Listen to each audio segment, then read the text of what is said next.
Are we ready to go ahead and get started? Yeah. Okay. Well, good afternoon, everyone. Thank you all for being here. My name is Cameron Grohl. I'm the Director of King County's Wastewater Treatment Division. I want to thank Alexandria Real Estate and McKinstry and Shark for joining together with us here today for this event. This is very exciting for King County. I want to note the folks on our team here, starting with County Executive Dow Constantine, has joined us here. So we have the top level person at King County who cares a lot about our climate future and these kinds of things, and has led the county staff really admirably in his time for us here. We also have Erica Kinno, who is one of our supervisors in our resource recovery section in wastewater treatment, and Allison Hawks, our communications manager, Terry Sullivan out of the exec's office, who manages climate policy there too. We're very excited to see you. And I forgot Mo here, one of my bosses. Isn't that fun? Mo McBroom is the Deputy Director for our Department of Natural Resources and Parks. So a lot of interest from King County, and we need our whole team to be successful in this. Stephanie Guzman at the back, our Deputy Public Affairs Director for the NRP as well. So I keep coming up with more people here. But thanks so much. I'm going to turn over to Erica. She's going to walk you through a couple of things that are most important to King County, and we'll keep the show rolling. So this is very exciting. King County and Alexandria Real Estate are partnering here to draw heat from King County's large underground sewer system, our pipe that is going to be used to heat and cool this new 1.6 million square foot life sciences campus here in South Lake Union. And the county sewer line is running just right, I'm a little disoriented, but I think just right under there.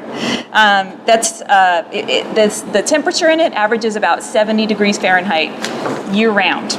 So that's a pretty significant source of heat that is not that far below the surface. It's a big pipe. It is 84 inches tall. That's 7 feet. So I think everybody in this room could comfortably walk inside that, just to give you a little bit of a visual. And it's 10 inches thick, 100-year-old pipe. So the heat recovery system, you're going to hear a lot more about how that works here in a minute from our partners. But I just wanted to talk a little bit about wastewater heat. You can think of our wastewater pipes as a heat source similar to geothermal energy. You just don't have to dig as far. And in the wintertime, you can pull heat out of our pipes to heat your buildings. And in the summertime, you can also dump heat from a building back into the wastewater system to cool a building. If you use it to cool, there's actually some additional environmental benefits.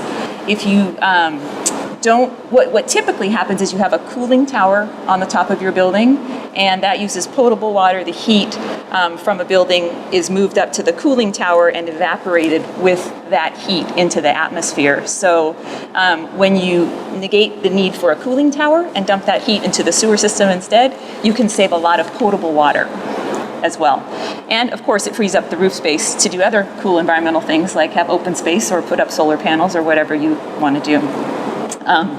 So using sewers as a heat source or a sink it's a proven technology. It's not new technology. It's used in Europe, in Japan, in Canada. What really is new here today and in King County is this public-private partnership. King County is one of the first in the nation to make our renewable energy resource that we have, which is our sewers, available to private property owners. It took a while for us to get to this space. We've been working on this for years, and had a lot of interest from the development community in opening up our sewer system and making this available. A few years ago, we surveyed developers on what it would take for them to partner with us. We worked with our county lawyers to understand how to protect the county's interests. And then we crafted an agreement that ensured that all parties would get what they needed. And we took that to the King County Council. And in 2020, they agreed to a pilot program with 3 pilot projects to start. So we began in 2020 opening up the sewer lines to private developers, and Alexandria was the first to take us up on it. And I really want to commend Alexandria for forging a new path and using this energy source and working with the county on this, as well as all of the project partners who are here in the room today, and you're going to hear from a lot of them. There's a lot of opportunity here. King County's Strategic Climate Action Plan has proactive goals for reducing carbon emissions in our community. The goal is a 50% reduction by 2030 over the 2007 year baseline. And we know that the building sector contributes overall a lot of emissions to our countywide total. The commercial and multifamily buildings account for about 22%. So King County realized that we're sitting on a renewable energy resource that can be put to work by private property owners in our community to move the dial on reducing our collective carbon emissions. So in addition to being a great renewable energy resource and all the environmental benefits, I'd also mention that there are financial incentives for using this technology. There's utility rebates, there is C-PACER financing, which is another initiative of Executive Constantine's. And we hope that someday there will be changes in state law that would allow renewable energy credits to be collected on this kind of a project, this heat transfer project. That would add to that already robust kind of suite of financial incentives. So in closing, we have 2 slots remaining in our pilot program, and I would be remiss if I did not tell you that we are open for business. We are looking for applications because really this is a resource that is just simply too good to waste. And with that, thank you. With that, I will turn it over to Hart Cole, the Senior VP and Strategic Marketing Director for Alexandria. Thanks. Good afternoon, everyone. Can you guys hear me okay? Yeah. All right, great. So, Hart Cole, Senior Vice President, Strategic Market Director, Alexandria Real Estate, with my partner, John Cox, oversee the Pacific Northwest. And first and foremost, I want to say thank you. So thank you to our partners, those you see on the screen, and the countless that contributed that aren't on the screen or not here as well. And most importantly, thank you to King County, without whom this would not have been possible. Glad that works. So first and foremost, who is Alexandria? We like to consider ourselves one of the best kept secrets in commercial real estate. What are we doing and why are we doing it here? So founded in 1994, Alexandria is the first and dominant developer, owner, and operator of mission-critical lab space in North America. With a total asset base of 75 million square feet, Alexandria concentrates in the 7 core gateway markets, and recently we added our 8th market down in Texas. We partner with the world's leading innovative companies, and we arrange our clusters and mega campuses around the 4 key principles you see here: location, innovation, capital, and talent, which Seattle and King County have in spades.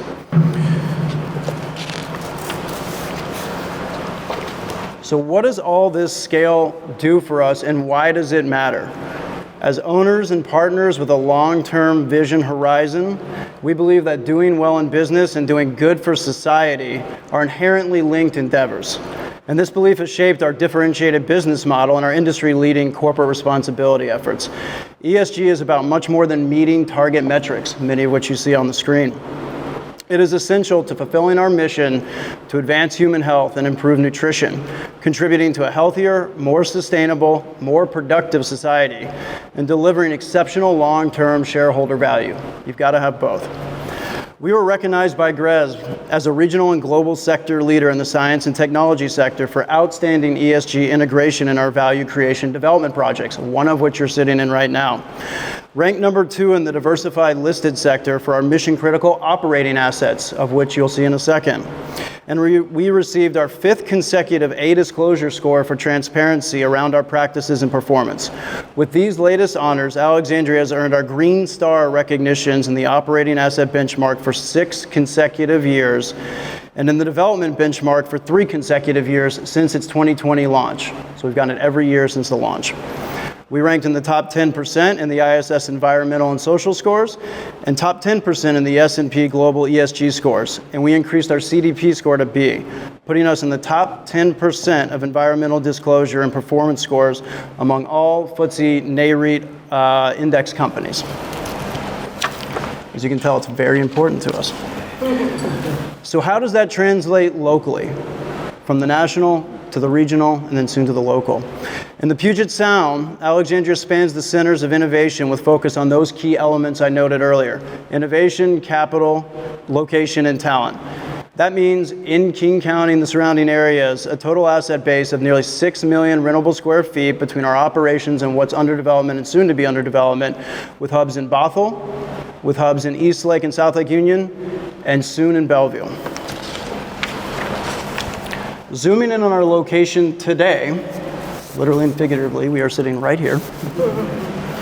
The Alexandria Center for Life Science, South Lake Union, a 1.6 million square feet mega campus in our Seattle region, features one of the 2 largest energy district systems in the United States and the first to be approved as part of the King County Wastewater Heat Recovery Pilot Program.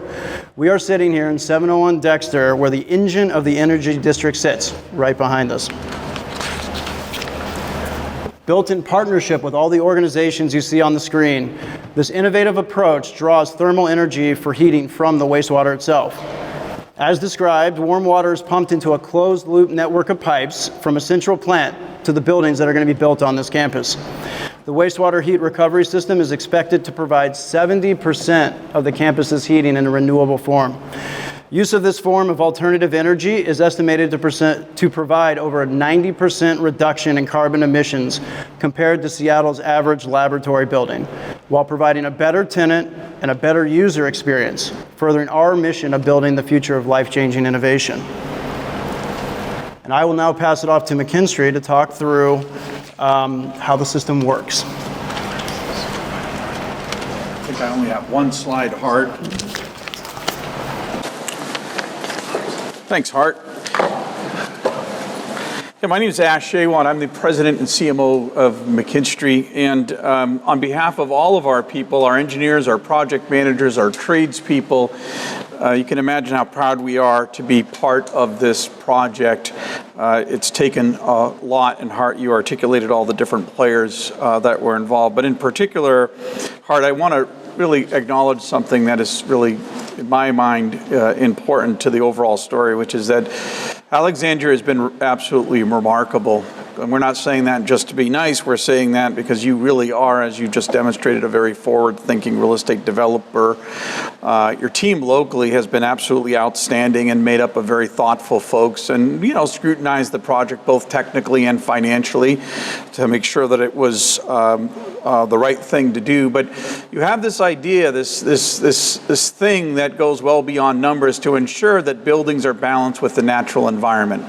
And we need more of that. Buildings generally have not been built that way for 100+ years, particularly in the modern era. And when you show the numbers, I think for those of us that continue to think about the climate crisis and the impact of the built environment on the natural environment, we could not be more proud to have been involved with you all and, being involved in such a really momentous project. So thank you for that. And I know our teams, as I mentioned, are remarkably proud. Behind me are a bunch of numbers that somebody else will speak to. I think I'll get some geek engineer other than myself to do that in a moment. I also wanted to thank the folks from Lease Crutcher Lewis specifically. These projects do take a lot of folks, and we're going to hear from the Shark Energy folks here at the end when we start to talk about the system.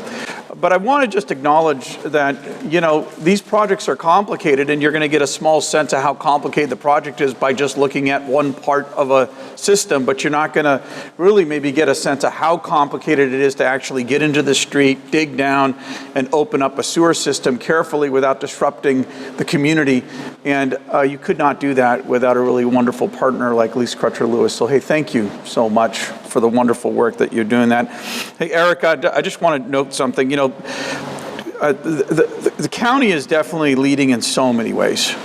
And I know that the citizens and the communities all throughout King County may not really imagine that a group of us are sitting in the basement of thinking about how we're tapping the sewer system. I get that.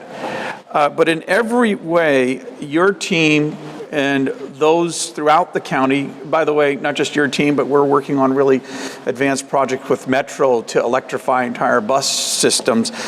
That leadership that's required, that stems from your team, groups of folks like yours that are dedicated to getting the right thing done, thinking outside the box, thinking of the unconventional, the county council that helped get through the approval. I could stand here for an hour, Dow, and make you blush about all the things that you as the King County executive have done to advance important things. But I just want to be very, very clear that, without this kind of bold thinking and innovation that really is required to happen to take on the climate crisis, we are not going to get out of our own way if we keep doing things the same way. And I think we need your partnership, and you all are leading in a fantastic way. So thank you so much. I think collectively we're all trying to do our part to stead the effects of the climate crisis. We know the climate crisis is a global thing, and it's particularly affecting the poorest and the brownest of us all across the world. But if we don't do our part on projects like this and in other situations, then who will? And I just remind us, just like we remind ourselves at McKinstry every single day, that the climate crisis, the equity crisis, and the affordability crisis are interlinked, overlapping, and amplifying. If we don't do our part, then not only are we not acting professionally, but we may not be today acting morally. So I think of this project as transformative, not in just the nature of what it's doing relative to the geek engineering things that we're going to hear about in a moment, but I think of this as the kind of work that needs to happen to make sure that we lead from the front relative to the transformation that's going to affect so many. We know that untapped energy sits everywhere. You mentioned that buildings are a significant part of the harm that hits the built environment. Nationally, it's 40%. Locally, it's a little better than that. But at McKinstry, we continue to seek out symbiotic ways of actually tapping waste energy streams and leveraging those to change the energy value chain. That's all to say that we just can't keep doing it the same way we've been doing it. In other words, you got to look down, you got to look over to your neighbors, you got to think creatively about how you're actually moving energy. In Belltown, we connected a system that took waste energy from a data center and is helping heat the entire Amazon campus. In Spokane, we were one of 12 entities nationally that secured a DOE grant to create a connected set of communities in 4 neighborhoods in Spokane that we call the Spokane Eco District. Similar concepts, maybe not tapping waste energy, but bringing the right kind of collaboration to create a change, a difference in the way that we do it. So with all that being said, I will now proverbially and literally step off the soapbox, but I love this project, I love what we're doing, and I love how we've come together to do it collaboratively. So now, actually, in my opinion, for the most interesting and fun part of the event, I'm going to invite my friend and partner, Michael Hedrick, to come up here. He's one of our best engineering minds at McKinstry. I struggled to find the right words. I hope those were adequate. And Jody, it's great. And Jody Guthrie is actually representing Shark Energy, one of our most important vendors and partners that actually help drive this project. Thank you, Jody, and thank you, Shark Energy, for all the great work that you're doing. But maybe you're going to come talk about the system in a little bit more detail, and then Jody, you're going to do a little quick tour. Yes. All right, thank you all. Thank you. Thank you all for just taking the time. Happy to be the resident heating engineer to talk through some of the details of the system. Really, at first glance, you could look around and make the mistake that we're in any other parking garage, but in reality, you're all sitting in the heart of a truly innovative, low-carbon energy district heating system. So, as Erica mentioned, just beyond the wall behind you, a large King County sewer main flows along Dexter Avenue, carrying valuable heat that would otherwise be wasted. Our system taps into that King County sewer main, collects wastewater into a 4-story vault located just next to the stairs that you all came down on your way in.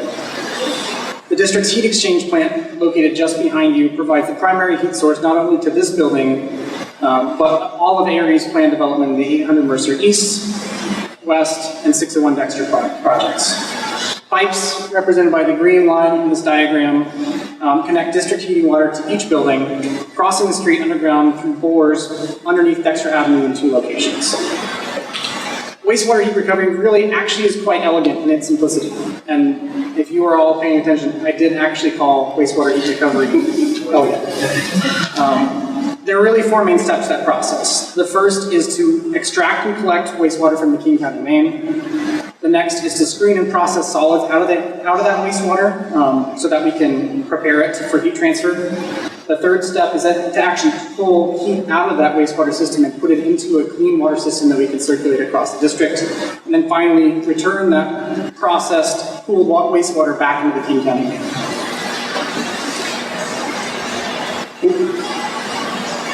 So what you're looking at is a diagram. I've got a couple of copies. This is a good moment to hand it off to you, Jody, in just a second. But talking through some of the key components of how this system works, you can always reference when you walk around. So out in the street, there is a diversion structure and a sewer tap that essentially puts a low spot in the sewer, allowing wastewater to be collected and diverted into our system. Downstream of that, we have an industrial grinder that essentially grinds up any large solids that could mess up our system, mess up the operation of the system. Once it grinds up those solids into smaller pieces, there's an auger and a filter that essentially lifts them out of the system before they enter the wet well vault to keep this wastewater cleaner. Ultimately, that wastewater enters the wet well itself, which has a sloped bottom. That allows heavy, smaller sediment to fall to the bottom, and we can pump and lift that out, again, to maintain the quality of the wastewater in the system. And then finally, we have a lift pump that pushes water into the shark skid that Jody's going to talk about in just a moment, allowing heat transfer to happen. And lastly, that blue pipe shown here is that cooled processed wastewater returned back to sewer. So it's a relatively simple system, lots of complex engineering things that I'd be happy to talk about for hours, but we don't have that time. So with that, Jody, you want to walk us through the shark unit? I do have to immediately acknowledge, again, if you see that diagram, we are this little tiny piece that sits up at the top. The real work goes on with everyone else that is here. One of the first meetings I took in Seattle after I joined Sharp was at an event where this strange contract was being discussed that Erica Keno was heading up, and they were talking about a contract to allow this to happen. And I mentioned Lynn Mueller and Shark, and she goes, "Oh yeah, I know Lynn." And what I wanted to really acknowledge is that the work that King County did on creating that contract is now being seen as the template across North America for other municipalities to do exactly what is happening here. That the work they did is by far the most advanced, and the fact that they actually passed it through City Council was the first time it was ever done also. So honestly, that contract is being held up as the gold standard across North America for municipalities. Next week, we are actually having a roundtable event where Erica will be presenting, along with 4 other municipalities, those contracts to municipalities across North America, Australia, Scotland, the UK, all of them looking to begin to incorporate these types of programs into their energy and infrastructure planning. So thank you. And we don't have it happen unless we have someone like McKinstry. And I will give a shout out to CHC, Brandon. Brandon is with our rep partner here in Washington State. He was our hands-on to make sure that this was designed perfectly with all of the components and all of the moving pieces that go into making this actually work. So our system, this is actually a patented technology. Unique to North America. We are a Canadian company, born, and we do have representation in Canada and the US, but by far Washington State appears to be the most rapidly adopting on a whole in regards to all the components that need to go together, which is that public-private partnership. So as they were saying, this is a uniquely elegant system for sewer filtration. We don't do anything, we don't change the sewer, we just take the thermal energy out of it. So every time you flush the toilet or turn on your shower, you are dumping thermal energy down the drain that has never been recaptured. And Erica one time said the sewer infrastructure is one of the largest thermal storage systems in the world. We've just never utilized it. The reason being is you could not effectively filter that sewer down to pass it through a heat exchanger to recapture that. So that's what this system has actually been able to perfect. So we have the wet well, they have the auger, the macerator that originally brings up that sludge into our system. What happens then is that we actually take it down through another macerator that filters it down and grinds it up to even further sludge down to about a 3/4 chunk. Larger solids then fall out of the shark system, and in the shark system itself is a perforated basket with brushes that go through it. Those perforations are 3mm perforations. So the solids are pushed at the bottom, those 3mm particulates are pushed through. With that, we then go into our pipe and valve system. You are able to see on the back of here, there are actually green reverse flush valves that on a regular basis will reverse flush the entire flow of the system to keep it completely free of fouling and backing up, so that then it can pass through our 5mm wide gap heat exchanger that will never foul.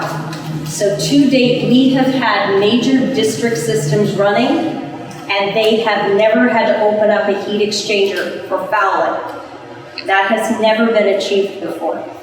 So that really is the key factor with our system. And again, this is a patented technology, and it's here. And Washington State is actually one of the fastest adopters of this, and it's because of that public-private partnership. King County, McKinstry, ARE coming on board and willing to do this for the first time at a district scale. This literally could change the future of this planet by tapping into those municipal sewer lines and proving that this works. So once it goes through the heat exchanger, we simply take out the heat. It goes back into the sewer lines and back down the line. One of the big concerns that a lot of municipalities have is what happens downstream if you are taking that out. But Erica brought up a big point, and this is the point that King County actually researched. There are as many buildings looking to dump heat into the sewer as are looking to pull heat out. What you actually do is create a thermal sharing throughout your buildings to the point that there will be almost a negligible change in the temperature of the sewer. We literally would have to have every building in the city connected to it and shift all the heating or all the cooling before we would see a change. So this is that little black box that makes it possible. But again, the rest of it is where the really hard work comes in. We're just happy to be able to have this little black box that contributes to it and makes it possible. There were a couple of other hurdles we had to look at. So we had, the tank's a big point, right? We got to make sure the tank is in the right spot, it has the right size. We got pretty crafty with the bottom of the tank as far as sloping and things like that in order to reduce the maintenance in the tank. We also looked at our condenser water pumps. So these are going to be the pumps that pump out through the district to deliver that energy around. Historically in a building, we would just put a sensor 2/3 out the system and run it back to a controller and we'd be done with it. In this case, we had multiple buildings in a campus, so again, we just all got our heads together. We came up with some ideas and we were able to come up with a sensorless control system on the pumping side. So, Can I ask just a question? It might be, is that what I'm saying? I wonder if maybe someone, maybe Michael, you could just walk through the piping, just because I think it might be the in and out part of it, and then the temperatures might be really, maybe could you start where you, so where does the water come in? Our mechanical Still not done yet. Yeah, it's still done. We'll connect it here. That's the beginning part of the shark system. What temperature roughly does it come in at that It point? comes in from the sewer. It's averaging about 65 to 75 degrees. That's 95 or more % of the time. There are occasional times where the sewer temperature drops, but this system can handle that incoming sewer temperature as low as 55. So it operates pretty much continuously. You shouldn't have a disruption in service that's related to temperature. So the sewage cross or? Yep, and the raw sewage comes in here, goes through the shark sewage, ultimately the heat exchangers, so all these silver pipes, right, are part of that wastewater stream. And then you kind of see these black pipes here are actually our clean water, clean condenser water pipe that ultimately distributes the heat across the Heat gets it up there. Exactly. Yep. And that's about the same temperatures, a few degrees lower.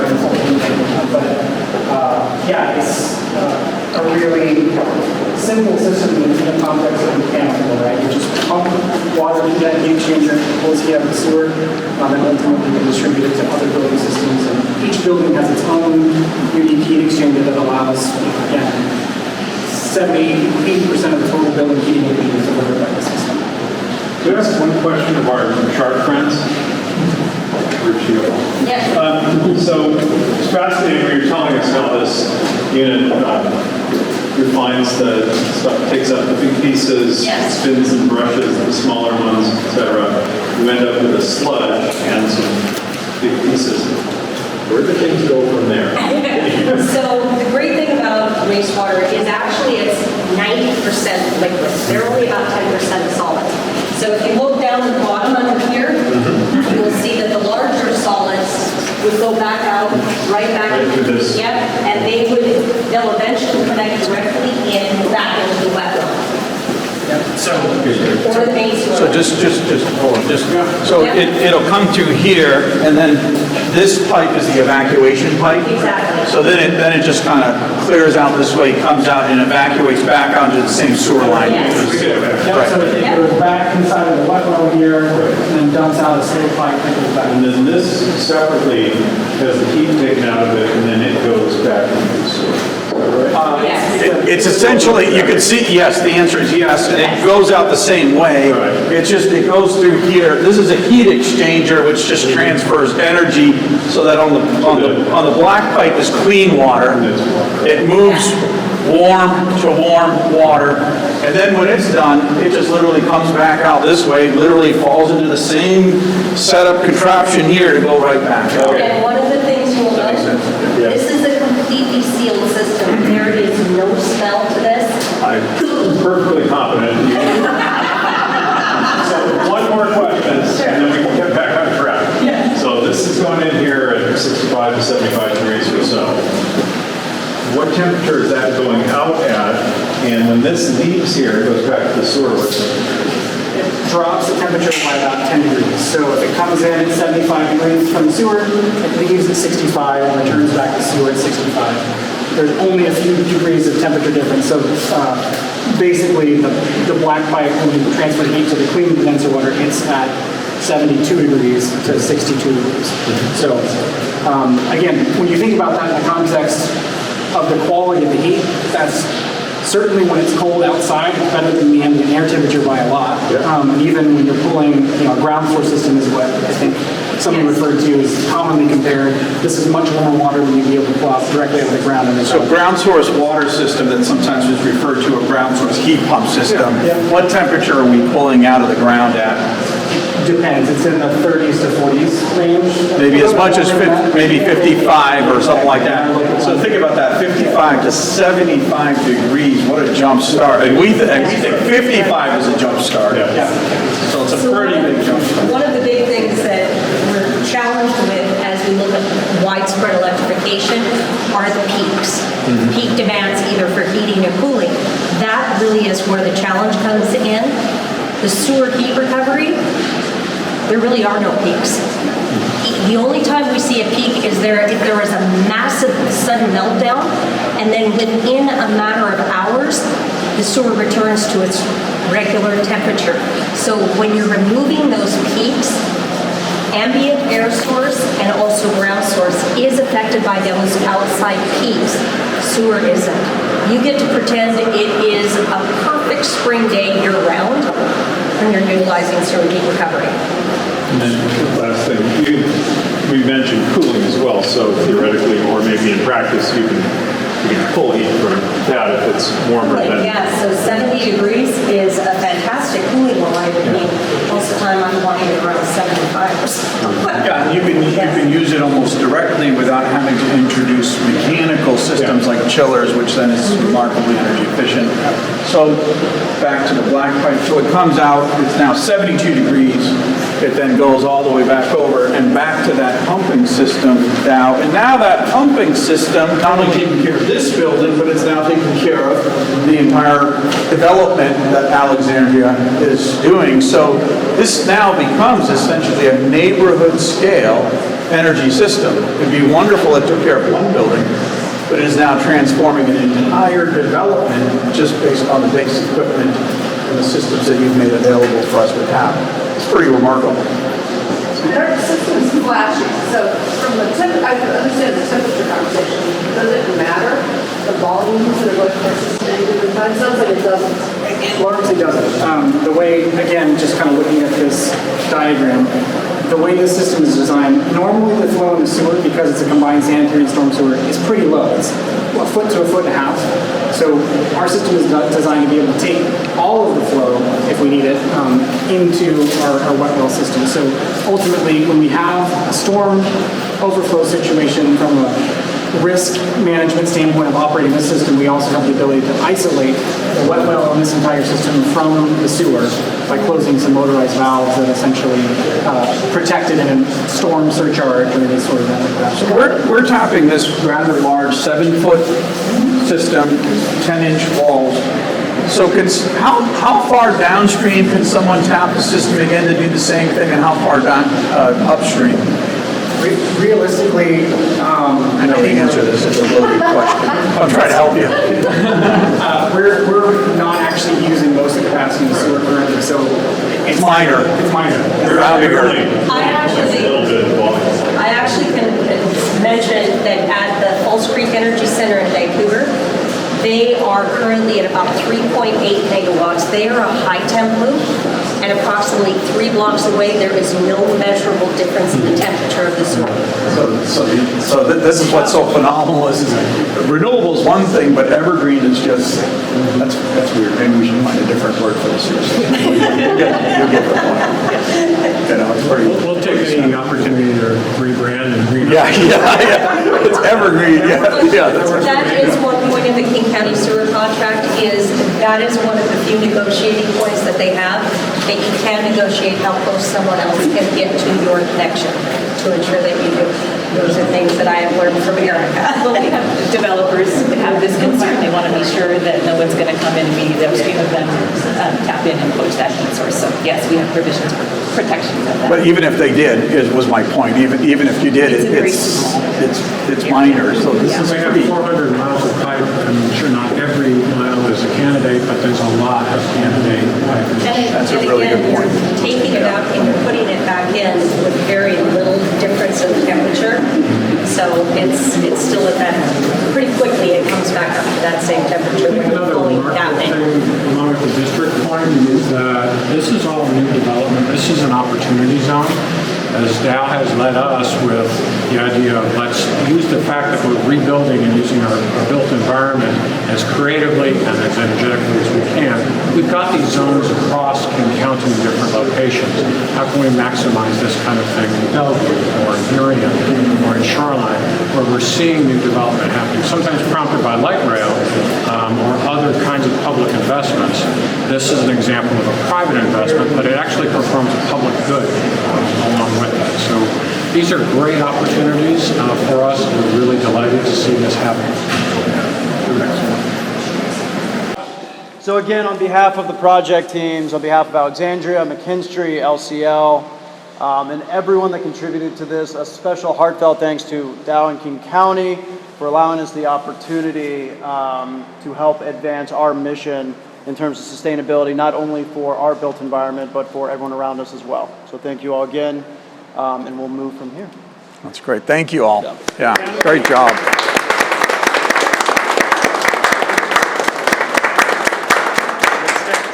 And this time.